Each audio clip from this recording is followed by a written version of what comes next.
지금 뭐 다 알고 계시겠지만 원세훈 사건이 지금 대법원에 있죠. 그리고 얼마 전 언론 보도를 보니까 주심 대법관이 이제 민희령 대법관으로 이렇게 배당이 이루어졌다고 이렇게 보도가 됐었습니다.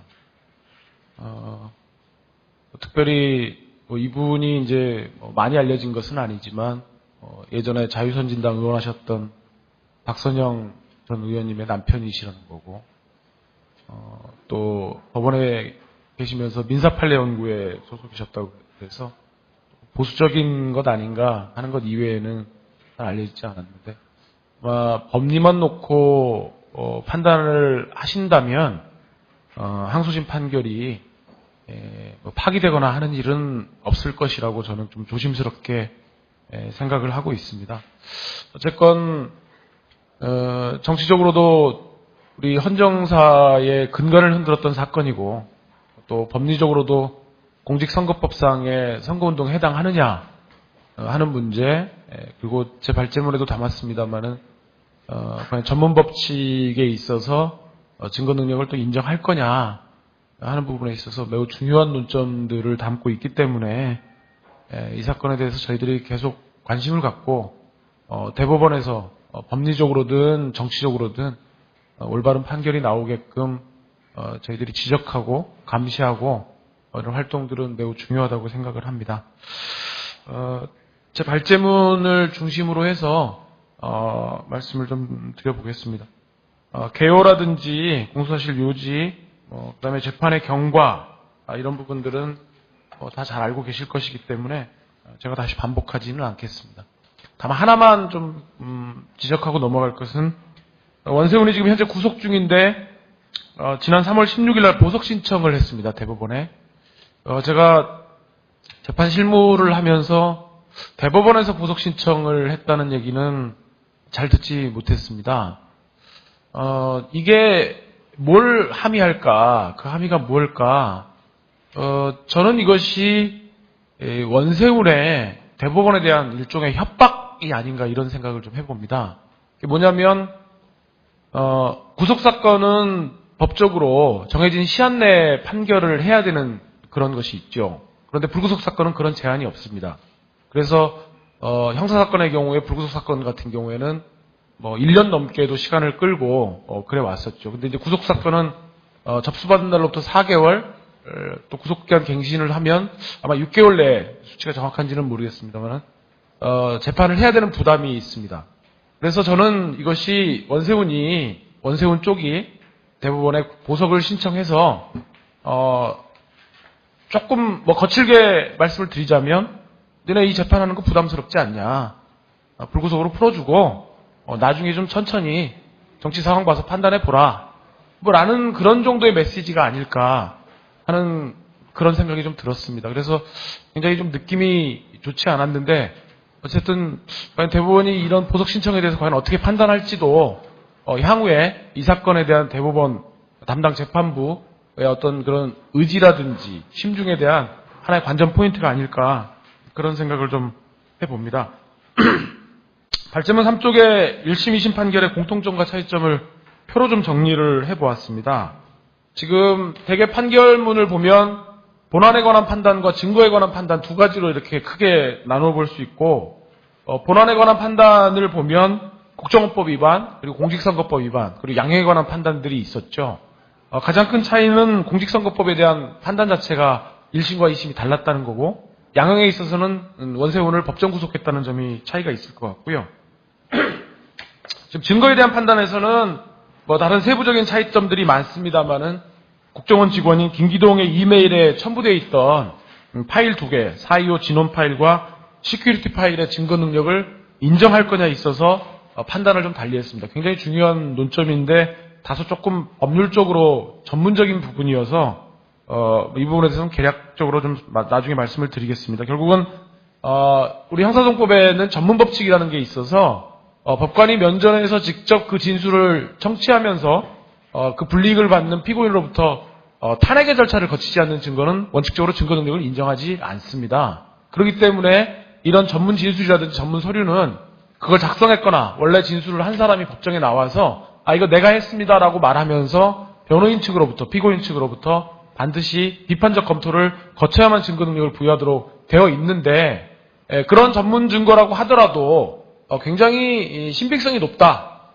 예를 들면 지금 성완종 고인께서 돌아가시기 전에 경향신문하고 이 기자회견 했던 것들도 사람이 되게 죽기 전에 한 말은 굉장히 신빙성을 부여해 주는 것이고, 그것이 또 법리적으로도 일정 부분 받아들여지고 있는 것들이거든요. 그래서 만약에 고인께서 남기신 그런 진술들이 나중에 지금 거명되고 계시는 분들의 법정에 증거로 제출되었을 때 원진술자는 돌아가시고 없는 상황에서 원진술자가 법정에 나오지 않더라도 이렇게 예외적으로 전문 증거에서 증거 능력을 인정할 수 있는 그런 것들이 있을 수 있는 거거든요. 그래서 이 4.25 진원 파일도 원진술자, 원작성자가 누구인지는 밝혀지지는 않았습니다. 되게 그것도 국정원 직원들일 것으로 생각은 되지만 어쨌든 그런데 1심은 그래서 이런 전문 법칙을 원칙적으로 적용해서 증거 능력을 부인했던 것이고 항소심은 이것들의 원진술자가 밝혀지지 않아서 전문 증거로서 원칙적으로는 증거 능력은 없지만 그렇지만 이런 내용들로 봤을 때 굉장히 신빙성이 높다고 판단해서 항소심은 증거 능력을 인정했던 그런 차이가 있었던 것이고요. 그래서 오늘 이제 발제에서는 그래서 1심과 2심의 차이에 관해서 두 가지만 좀 집중적으로 살펴보도록 하겠습니다. 즉 첫 번째가 공직선거법 위반 여부에 대해서 1심과 2심 판단 달리한 부분에 대해서 살펴보고, 두 번째가 바로 이 4.25 진원 파일 등 김기동의 이메일에 첨부되었던 파일들의 증거 능력을 인정할 거냐, 이 두 가지를 말씀을 드리겠는데, 아까도 말씀드린 것처럼 이 뒤에 부분, 이 첨부 파일의 증거 능력을 인정하는 것들은 법리적으로 조금 전문적인 영역이어서 간단히 말씀드리고, 이 자리에서는 공직선거법 위반 여부를 중심으로 말씀을 드리도록 하겠습니다. 공직선거법 위반 부분에 있어서 1심과 2심이 가장 핵심적으로 판단을 달리했던 것은 과연 이제 국정원 1심도 그렇고 2심도 그렇고 국정원 심리전단 요원들이 포털과 그리고 트위터를 통해서 글을 올리고 리트윗한 부분들에 있어서 그것이 정치 관여에 해당한다라는 판단은 같습니다. 그런데 그 정치 관여의 본질이 과연 박근혜 후보를 위한, 박근혜 후보의 당선을 위한, 혹은 문재인 후보의 낙선을 위한 선거운동에 해당하느냐에 대해서 판단을 달리했습니다. 그래서 1심 판단은 선거운동에 해당하지 않았다고 봤습니다. 그 요지를 보면 그렇습니다. 그러니까 예전에 무상급식 그 반대운동을 하시던 분들이 무상급식에 찬성 반대하는 그런 후보자들의 입장을 묻고 거기에 따라서 선거에 있어서 의사표시를 한 게 있었거든요. 그런데 우리 대법원이 그 판단에서 뭐라고 했냐면 어떤 특정 정책에 대한 선거운동 시기에 특정 정책에 대한 거기에 대한 찬반의 의사를 표시하는 것은 선거운동에 해당하지 않는다라는 대법원 판례가 있습니다. 그런데 이제 물론 이 뒤에 붙어 있는 게 있었죠. 그러한 정책에 대한 찬반이라도 정당이라든지 후보자에 대한 지지 또는 반대 의사가 표시가 되어 있는 것은 선거운동에 해당한다는 게 그 대법원 판결의 전체의 모습이었어요. 그런데 1심 이범균 재판부는 그 대법원 판시의 앞부분만 따다가 국정원이 비록 선거운동 시기에 어떤 정치관에 해당하는 글을 올리고 리트윗했지만 그것은 어떤 이명박 정부의 혹은 야당의 어떤 그런 정책에 대한 찬반의 의사를 표시한 것이기 때문에 그것이 선거운동 시기에 공교롭게도 맞물렸다고 하더라도 그것을 선거운동으로 볼 수 없다라고 했죠. 그리고 증거들을 찾아봐도 원세훈은 선거에 개입하지 말라고 했지 선거에 개입하라는 의사를 표시한 것이 없다. 이렇게 해가지고 선거운동에 해당하지 않는다라고 봤습니다. 그런데 우리가 이 두 가지 부분에 있어서 굉장히 의미 있게 지켜봐야 할 대목은 이렇습니다. 그러니까 이범균 재판부는 선거운동에 대해서 선거운동과 선거에 영향을 미치려는 행위를 나눈 다음에 비록 국정원의 선거 개입이 선거에 영향을 미치려는 것으로 볼 수는 있을지 몰라도 그것이 선거운동에는 해당하지 않는다라고 봤습니다. 그러면서 어떻게 봤냐면 그 1심 판결의 논리를 디테일하게 잘라보면 자, 국정원 심리전단의 활동들을 보면 자, 종북척결이다. 종북척결이라는 거예요. 상해 종북척결을 카테고리로 해가지고 그 종북 척결을 하는데 평상시에는 이명박 정부에 대해서 사사건건 반대하는 야당을 국정원이 비판한 거다. 그리고 선거 시기에는 선거 시기에도 역시 그런 활동들을 했다. 그렇기 때문에 이범균 재판부는 이 국정원의 그 정치 개입의 본질을 이명박 정부를 위한 이명박 정부에 반대하는 종북 세력들을 척결을 한 것이고 박근혜 후보를 위한 혹은 새누리당을 위한 혹은 문재인과 민주통합당을 반대하는 의미로 그런 활동들을 한 것은 아니다. 결과적으로는 그렇게 됐을지라도 그리고 그 결과적으로 그렇게 된 것은 다만 선거에 영향을 미치는 것이었대 의사는 있었을지는 몰라도 특정 후보의 낙선, 당선을 위한 목적적이고 계획적인 능동적인 활동은 아니었다라고 이렇게 나가버린 거죠. 1심 판결은. 그런데 그러면 1심 판결의 문제점을 한번 보겠습니다. 1심 판결의 문제는 보시죠. 실제로 그러면 국정원 요원들이 심지어난 요원들이 포털과 그리고 트위터를 통해서 올린 글들을 제가 한번 검찰의 공소장을 중심으로 살펴보았습니다. 제 발제문에 같이 한번 보실까요? 발제문 이쪽에 제가 한번 그것들을 정리해 보았는데요. 몇 가지만 위에 제가 그 제목을 단 것은 제 임의로 단 것이기 때문에 제목에 대한 말씀은 드리지 않기로 하고 2012년 9월 18일에 후보들의 인상차기, 박근혜의 친근한 미소 1페이지입니다. 문재인의 논란 토끼눈, 안철수의 느끼한 능구렁이 얼굴, 결론 사람은 미소 짓는 모양이 아름답다. 이렇게 보면 이것은 박근혜를 지지하고 야당의 반대편 후보들을 반대하는 것 아닌가요? 2번 보겠습니다. 여당 정치 쇄신에 남은 과제는 권력기관 신뢰 회복, 박근혜, 국민행복 공약재원 5년간 135조 원 마련. 이 시점에 와서 보면 결국 이것은 허언이 되고 말았죠. 네, 결국 진짜 빌공짜 공약이 되었고 거짓말이 되었습니다. 이것은 결국 박근혜 후보의 공약을 선전하는 것이었고요.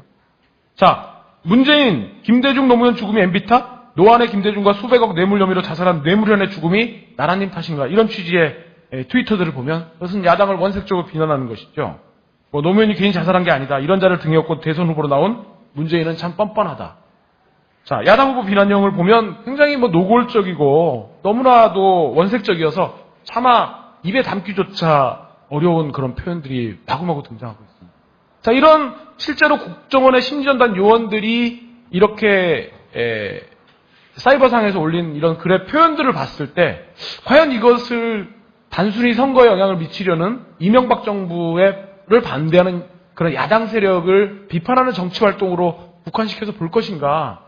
바로 여기에도 굉장히 의문이 들 수밖에 없는 거죠. 이런 것들 때문에 당시에 1심 판결에 대해서 많은 사람들이 술 먹고 운전을 했는데 음주운전은 아니다? 라는 식의 말장난이 아니냐. 그래가지고 당시에 성남지원에 계셨던 김동진 판사 같은 분들은 전형적인 지록이마의 판결이다. 이렇게 비판을 했던 것이 바로 이러한 점에 있었던 것이고요. 그리고 또 하나 이범균 재판부의 이런 판결들을 비판해 볼 두 번째 지점은 앞서서 말씀드렸지만 그 대법원 무상급식에 반대하는 운동에 대한 판결들을 자의적으로 갖다가 왜곡을 한 겁니다. 아까도 말씀드린 바와 같이 그 무상급식에 대한 대법원 판결은 어떤 정책에 대한 그런 입장을 표시하는 그런 것들은 그런 활동들이 선거운동 시기에 이루어졌다고 하더라도 그것은 선거운동에 해당하지 않는다라는 그런 판결은 맞습니다. 이범균 재판부가 인용했던. 그렇지만 그 뒤에 붙어있는 대법원 판결이 있었죠. 그런 것들을 하더라도 후보자 또는 정당에 대한 지지 반대 의사가 담긴 것들은 선거운동에 해당한다. 그래서 실제로 그때 당시 무상급식 그 반대운동을 이끄셨던 배옥병 대표님 같은 그런 분들이 일부는 선거운동에 해당한다라는 판단을 받았고 일부는 선거운동에 해당하지 않는다는 판단도 같이 받았거든요. 그 대법원 판결들을 보면. 그런데 이범균 재판부는 그 판결 중에 앞에 부분만 딱 잘라다가 자기한테 유리하게 원용을 하고 뒷부분에 대한 판단은 전혀 없애버렸어요. 이것은 대법원 판결을 대단히 자의적이고 자기 편의에 따라서 왜곡한 그런 판단인 거죠. 과연 그런 분이 법관으로서의 기본적인 자질이 있다고 볼 것인지 굉장히 좀 의문스럽습니다. 적어도 그분이 말씀하신 것처럼 나는 아무것도 고려하지 않았다. 오로지 법리에 따라서 판단했다. 라고 한다면 적어도 대법원 판결은 원래 모습대로 인용을 해주고 거기에 따라 적용하는 것이 법관의 가장 기본적인 그런 자질이 아닐까 그런 생각들을 해보고요. 또 하나 1심 판결에 대한 비판을 해볼 대목은 원세훈의 변명을 아무 여과 없이 다 받아들인 점입니다. 제가 발제문에도 썼지만 예를 들어서 조폭두목이 자기 조폭 조직원들 데리고 이렇게 길을 가다가 상대방 조폭 행동대원하고 이렇게 어깨가 부딪혔는데 기분이 나쁘다. 그래갖고 막 이렇게 막 흥분하고 막 쌍욕을 해대면서 야, 저 새끼 좀 혼내줘라 라고 해가지고 자기 그 조폭의 조직원들이 가가지고 그 상대방 조직원을 예를 들어서 죽였다고 치죠. 그러면 이제 죽인 사람들은 당연히 살인죄로 기소가 되겠죠. 그럼 여기서 문제는 그 조폭두목을 과연 살인죄로 기소할 거냐? 살인 방조라든지 아니면 살인 교사라든지 살인의 공범으로 기소할 거냐가 문제가 될 텐데 지금까지 우리 법원이 여기에서 이런 경우에 대개의 경우에 조폭두목도 같이 살인의 공범으로 유죄 판결을 해왔습니다. 그게 공모공동정범의 원리가 그 이론이라고 하는 거거든요. 그게 일본의 이제 야쿠자 때문에 일본 최고재판소가 확립했던 그런 법리 판례 이론을 우리 대법원도 원용을 해가지고 그렇게 해왔었습니다. 그러면 국정원 심리전단 요원들이 이렇게 원색적인 사이버 활동들을 했다고 했을 때 국정원의 유계질서상 과연 그것이 원세훈이라든가 국정원 3차장 이종명, 민병주 이런 사람들의 지시 개입 없이 과연 이루어질 수 있겠는가 하는 부분에서 과연 우리가 상식적으로 의문이 들고 또 하나는 과연 그러면 법정에 나와가지고 원세훈이 제가 시켰습니다라고 말하는 것이 예상되는가? 그러면 우리 앞으로 재판에서 조폭두목들이 나와가지고 아니에요. 저는 항상 우리 조직원들한테 법을 잘 지켜야 된다고 늘 강조해 왔어요. 이제는 우리도 더 이상 옛날에 그런 푸슬구레한 그런 우리는 뒷골목 조폭이 아니다. 우리는 법과 질서를 지켜가면서 떳떳하게 우리가 사업을 하고 활동을 해야 된다. 라고 저는 늘 강조해 왔어요. 막 해가지고 평소에 그런 보냈던 이메일도 막 증거로 제출하고 라고 하면 과연 그 조폭두목의 살인 공범의 혐의에 대해서 그럼 앞으로 우리 법원 앞으로 무죄를 줄 건가? 생각해 볼 문제입니다. 무죄 안 줄 겁니다. 당연히 무죄 안 주는 게 맞죠. 그래서 바로 이러한 이범균 재판부는 원세훈의 이런 변명과 변소들을 아무 여과 없이 비판적 검토 없이 다 받아들였던 것이거든요. 여기서 하나 더 시간이 벌써 이렇게 됐네요. 하나 더 짚고 넘어갈 것이 이 자리의 원래 주제는 아닙니다만은 김용판 사건도 1심을 이범균 재판부가 했습니다. 근데 이범균 재판부가 제가 그 부분에 무슨 법리로서의 그런 실력이나 이런 것들을 제가 의심할 그런 이유도 없고 그럴 까닭도 없죠. 우리 법원의 인사가 굉장히 다 실력 있는 분들이 다 고등법원 부장판사로 승진해 가시고 이번에 이범균 판사가 대구 고등법원의 부장판사로 승진하셨는데 그래서 그런 부분들에 대한 저는 의문은 추호도 없습니다. 오히려 그렇기 때문에 1심 판단이 더 의심스러운 거죠. 실력 있는 분이 그렇게 대부분 판례를 갖다 잘라다가 자기 멋대로 인용을 하고 그랬는데 김용판 사건도 보면 그렇습니다. 이분이 그 시사인인가요? 거기에 김용판 사건 이렇게 재판 진행하는 것들을 이렇게 쭉 보도한 걸 보면 예를 들어서 경찰관들이 나와가지고 진술하는 태도에서 굉장히 의문을 많이 제기하거든요. 당신 예를 들어서 통화한 막 초까지 기억을 해가지고 경찰이 막 진술을 하니까 아니 나는 어제 통화를 나 같은 경우에 몇 시에 한 거 정도까지는 기억나도 초까지 기억하는 건 좀 이상하다. 말 맞추고 온 거 아니냐. 이렇게 지적하는 게 나와요. 그런데 김용판 사건에서 1심 판결문들을 읽어보면 이런 판시들이 나옵니다. 법정에 나온 경찰관들이 허위 진술할 이유나 동기를 찾아볼 수 없다. 자기 본인이 법정에서 지적을 해놓고도 왜 이유나 동기를 찾아볼 수 없습니까? 그분들은 다 잠재적으로 김용판과 잠재적인 공동 피해자고 그때 나왔던 누구죠? 최현락 씨인가요? 그분 같은 경우에는 실제로 피해자로 입건됐다가 검찰이 불기소했는데 다 자기가 다 가담했던 일들 아니에요. 자기 사건에 대해서 모른다, 아니다 변명하는 건 너무나 당연한 것인데도 그것들을 다 그 사람들 말을 그대로 본인이 법정에서 의문을 제기하고 지적까지 해놓고도 판결문에다가는 그런 식의 판단을 했단 말이죠. 그래서 저는 이범균 부장판사 같은 분들이 우리 법원의 정말 암적 요소라고 생각을 합니다. 우리가 형사소송법에도 자유심증주의라고 해가지고 옛날에는 증거 법정주의라고 해서 어떤 증거가 있으면 그 증거가 나타내는 바를 당연히 증거로서 받아들여야 한다는 원칙이 있었거든요. 과거에 프랑스 혁명 이전까지만 해도. 그래서 그때 당시 그런 것들 때문에 자백이 너무나 횡행을 한 거예요. 고문에 의한 자백 강요가. 그래서 내가 사람 죽였습니다. 안 죽였는데도 죽였다고 하면 판사는 저 사람이 허위진술했다고 인정을 해도 그런 심증을 가져도 그 판단에 따라서 그 사람 말에 따라서 살인의 유죄를 인정할 수밖에 없는 그런 모순이 있어가지고 이게 프랑스 혁명 당시 앙신 그 레짐이라고 하는 것들의 가장 큰 요인이 됐다라고 학자들이 이렇게 분석한다고 제가 이렇게 읽은 적이 있습니다. 그래서 자유심증주의로 와가지고 판사가 그런 자유심증주의에 따라서 증거를 자유롭게 판단을 해라 이렇게 줬는데 그러면 자유심증주의가 제대로 자리를 잡으려면 저는 법관의 자질도 중요하지만 법관의 용기가 무엇보다 필요하다고 생각을 합니다. 어떤 증거들을 보고 거기에 따라서 사실들을 인정해 줄 수 있는 용기. 누구의 눈치도 보지 않고. 그런데 이범규는 자기 눈앞에서 벌어진 그런 실상들을 보고도 지적하고도 그 사실들을 감추고 멀리 쫓아버린 거죠. 자유심증주의를 위협하는 가장 대표적인 판사가 이범규 같은 사람입니다. 우리가 정치적 입장의 차이를 떠나서 대선 때 누구를 지지하고 안 하고를 떠나서 법관에게 그러한 자격을 부여하고 권한을 줬으면 거기에 따라서 우리 헌정질서를 수호하고 사법부의 판사로서의 본래적인 역할들을 해야 되는데 이범규 같은 사람들은 그러한 사실들, 진실들을 쫓아버리고 그 대가인지는 모르겠습니다만은.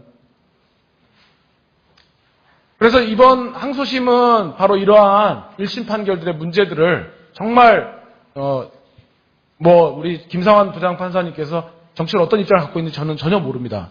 하지만 적어도 그분께서 그분의 형님이 국정원에 근무하고 계셨던 이런 얘기들을 들어보면 굉장히 그런 것들에 좌고우면하지 않고 오로지 법관에게 부여된 그런 자유심증주의 원칙에 따라서 항소심 판단을 했다고 생각이 들고요.